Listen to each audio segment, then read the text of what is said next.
P-Network, vendre ou attendre? Alors, on va tout découvrir dans cette vidéo. Salut à tous, ici Business Crypto Trading et aujourd'hui, on va décortiquer ensemble les données de CoinMarketCap, Market Cap, Total Supply, Max Supply, volume sur 24 heures, FDV, sans oublier les infos de PI Market sur OKX, Bitget et autres plateformes. Restez avec moi pour comprendre la performance du prix, analyser le graphique et évaluer le sentiment de la communauté. Mais avant de commencer, n'oubliez pas de vous abonner et de liker cette vidéo pour ne rien manquer de nos prochaines analyses crypto. Commençons par les fondamentaux sur CoinMarketCap.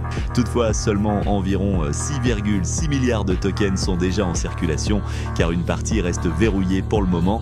Maintenant, le max supply est annoncé à 100 milliards de tokens, ce qui signifie qu'il y a un potentiel de dilution important à long terme si une grande partie de ces tokens est libérée. Ces chiffres nous donnent un aperçu de la structure fondamentale du projet et nous aident à comprendre les défis et opportunités pour les investisseurs.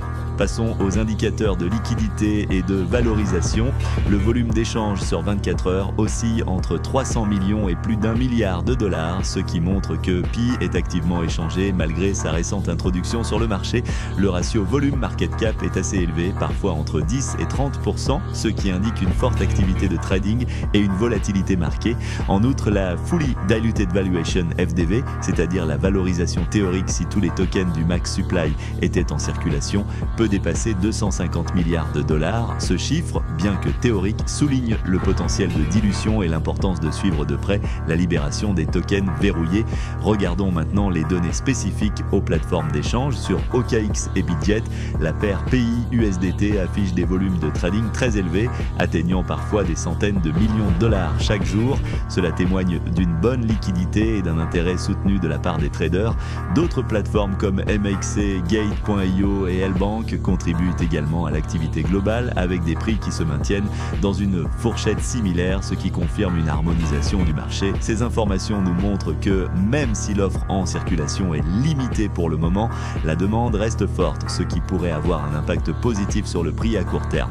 Passons à l'analyse graphique et à la performance du prix. Récemment, le cours de Pi a connu des fluctuations importantes avec un pic autour de 2,50 à 2,80 dollars avant de subir une correction qui l'a ramené dans une zone plus basse. Sur le graphique, on remarque une tendance haussière suivie d'une consolidation. Le support clé se situe autour de 1,50 à 1,60 $, ce qui a permis aux traders de trouver un plancher technique solide. La résistance, quant à elle, semble se situer aux alentours de 2 dollars à 2,20 $, un niveau critique à franchir pour envisager une reprise haussière. Les indicateurs techniques tels que le RSI oscillent entre 40 et 60, indiquant un marché neutre à légèrement survendu lors des corrections. En résumé, le graphique montre un marché en quête de direction avec une possibilité de rebond si le support tient et si un regain de volume se produit. Pour conclure, analysons ensemble les perspectives à court et moyen terme. D'un côté, la forte liquidité, l'engouement de la communauté et les volumes d'échange élevés suggèrent que si la demande reste soutenue, nous pourrions voir le prix se redresser et atteindre entre 2,50 $ et 3,50 $ d'ici fin mars. Cependant, il y a aussi des risques. La forte volatilité actuelle, le potentiel déblocage futur des tokens verrouillés et l'incertitude liée aux annonces officielles, comme un éventuel listing sur Binance, pourraient créer des corrections ou une pression vendeuse. En définitive, Pi reste un projet à fort potentiel, mais également à surveiller de près. Qu'en pensez-vous? Vendre maintenant ou attendre une reprise? Laissez vos commentaires ci-dessous, abonnez-vous pour plus d'analyses et n'oubliez pas de liker cette vidéo si elle vous a été utile. Merci de votre attention.